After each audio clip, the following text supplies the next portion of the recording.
Hi, it's Johnny. Welcome back to my YouTube channel. Ngayon guys, meron akong gustong i-share sa inyo about dito sa NBI clearance, kung paano ba kumuha yung mga first time job seeker para ma-avail nila yung free NBI clearance.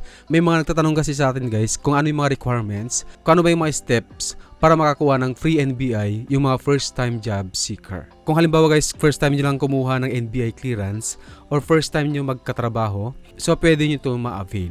Ano ba yung mga requirements para ma-avail natin itong first time job seeker para ma-avail natin yung free NBI clearance? Under Republic Act No. 1161, First Time Job Seekers Assistant Act, first time job seeker are entitled to one free NBI clearance. Actually guys, hindi lang naman NBI clearance yung free kapag kayo ay first time job seeker. So halos lahat ng mga requirements, ma-avail nyo ito ng free kung pasok kayo dito sa first time job seeker. So nasa batas kasi yan guys, Republic Act No. 11261. So ano ba yung mga requirements para ma-avail natin ito? Una, barangay certificates. Proves you are first time job seeker and a resident of your barangay for at least 6 months. Then paulang kailangan natin yung oath of undertaking. Assign from secure from your barangay. So yung ito guys, yung oath of undertaking, so nakukuha din natin ito sa ating barangay. So sabihin lang natin dun sa barangay kung saan tayo nakatira na kayo ay kukuha para dun sa first time job seeker. So alam na po yan ng barangay. Then kailangan din natin ng 2 valid IDs, original saka hindi siya expired, government issued IDs. Paano ba tayo mag-register or mag-set ng appointment online? So ituturo ko sa inyo guys kung paano ba tayo mag-set ng appointment via online. So, punta lang po tayo sa ating browser, then type natin clearance.nbi.gov.ph. Ito yung official website ng NBI clearance. So, para ma-avail natin yung first time job seeker, so dito po tayo guys sa bandang baba, hanapin natin yung first time job seeker. So, ito po yung i-click natin. Then, click natin yung continue. And so, pila pa natin to guys, yung register as first time job seeker.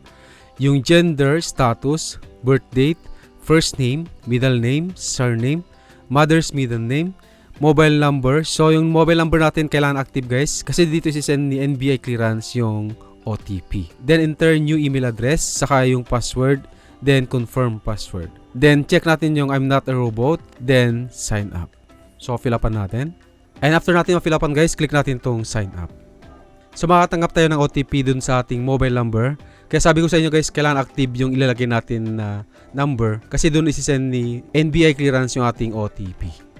And guys, meron tayong natanggap na OTP sa ating cellphone. So, enter natin. Then, click natin yung submit. And congratulations, you have successfully registered as first-time job seeker. So, sabi dito, we send an activation link to your email. Click the link to continue with your NBI account registration. So, check natin guys dun sa ating email para maklik natin yung confirmation link from NBI clearance. So, meron tayong natanggap na email from NBI clearance. So, i-click lang natin to.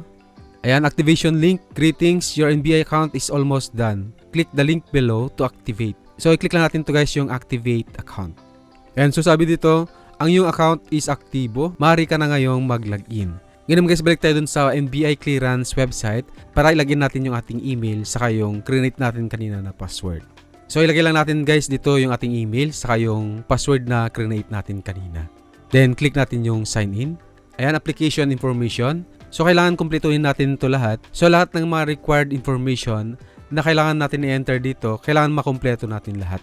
Then, sa bandang baba, click natin itong save information. And then, submit. After that guys, punta tayo sa bandang taas, sa bandang gilid. Click natin yung apply for clearance. Then, type of ID. So, i-select natin kung ano yung gagamitin natin na ID. Then, ilagay natin yung ID number. Then, I agree sa bandang baba. Ayan, close lang natin. And so, i-select natin guys kung saan branch natin kukunin yung ating NBI clearance. I-select natin yung date kung kailan tayo pupunta. Ayan, so makikita naman guys kung ano yung available na date. So, naka-highlight siya ng blue. Kung naka-gray out na yan guys, ibig sabihin hindi na siya available. So, halimbawa Friday. Then, i-select natin kung ano yung oras. So, mayroon dito guys yung PM saka AM. So, pansinin nyo guys, nakalagay dito, this is a free of charge for first-time job seeker. Ibig sabihin walang nakalagay na amount kung magkano yung babayaran natin. Kasi first-time job seeker yung in-apply natin. Then, click lang natin tong save to get reference number. So, ang gagawin lang natin guys, screenshot lang natin to yung reference number kasi ito yung ipapakita natin sa NBI clearance. So, sabi dito, please bring the following documents. Barangay certificate for your first-time job seeker. So take note guys, kapag kumuha kayo ng barangay clearance sa inyong barangay, so sabihin nyo na kagad dun sa barangay na gagamitin nyo ito para dun sa first time job seeker. Kasi alam na po nila yon kung paano gagawin itong first time job seeker na barangay clearance.